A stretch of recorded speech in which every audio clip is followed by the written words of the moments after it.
जनसत्ता। आज की टॉपिक है मौसम का कहर।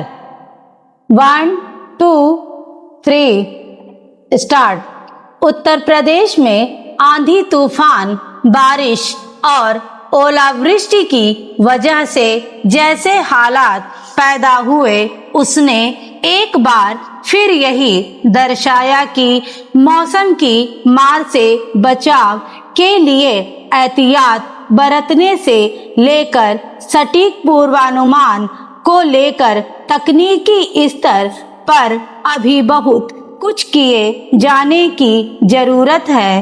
राज्य के कई इलाकों में बुधवार की शाम को तेज आंधी तूफान, बारिश, बिजली गिरने और ओलावृष्टि एक तरह से कहर बरपा रही थी और आम लोग उसके सामने लाचार थे। कई जगहों पर तेज हवाओं ने भारी तबाही मचाई। कितनी ही जगहों पर भारी पेड़ उखड़कर वाहनों पर गिर गए और सड़कों के किनारे लगे बोर्ड उड़कर तेज रफ्तार से जमीन पर गिरे। करीब 24 घंटे के दौरान करीब 100 लोगों की जान चली गई, जबकि सैकड़ों लोग घायल हो गए।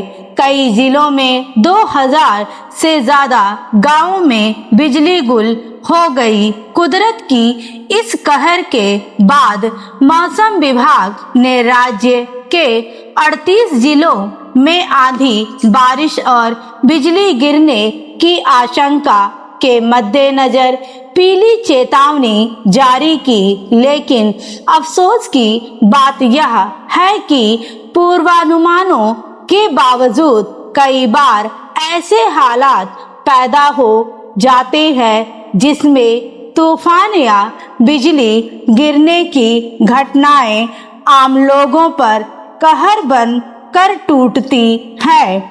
जाहिर है मौसम की अपनी गति होती है और प्रकृति में उथल पुथल के नतीजे में ऐसे हालात पैदा हो सकते हैं। लेकिन विडंबना यह है कि अमूमन हर वर्ष अचानक मौसम का रुख बिगड़ने की आशंका के बावजूद आम लोग इससे बचाव के लिए एहतियात नहीं बरत पाते।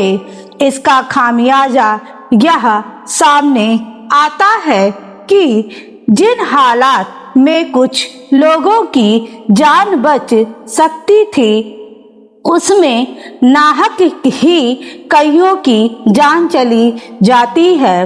राज्य में मौसम विभाग के मुताबिक पश्चिमी उत्तर प्रदेश के ऊपर बने चक्रवात के ढांचे और दक्षिण राजस्थान से आ रही हवाओं के प्रभाव से वहां कई जगहों पर 80 से 100 किलोमीटर प्रति घंटा की रफ्तार से तेज हवाएं चली।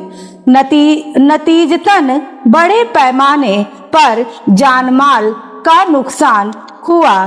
कई जगहों पर ना तो केवल घरों की छत उड़ गई, बल्कि लोगों के लिए पांव टिकाना भी मुश्किल था।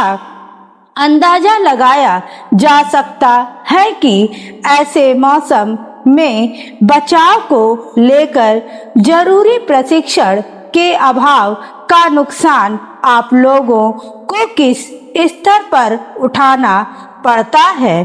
संभव है कि पश्चिमी विक्षोभ के कमजोर पड़ने के साथ साथ मौसम साफ होने लगे और उसके बाद तापमान में धीरे धीरे बढ़ोतरी हो। लेकिन इसके साथ यह भी सच्चाई है कि साल के इन महीनों में कई बार तेज रफ्तार में चलने वाला तूफान और ओलावृष्टि कई स्तर पर आम लोगों के लिए व्यापक क्षति और खतरे का वाहक बनते हैं।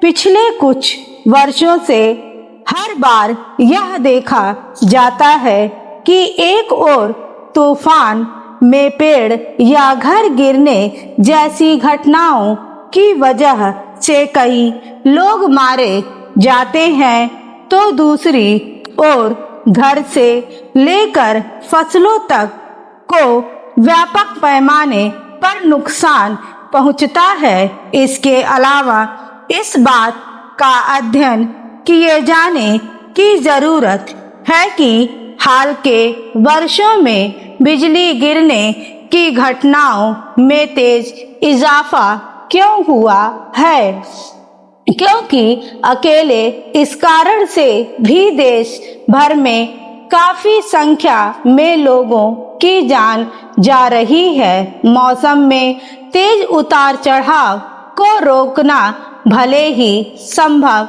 ना हो, लेकिन उससे बचाव के कुछ मामूली उपाय करके जानमाल के नुकसान को कम जरूर किया जा सकता है। स्टॉप।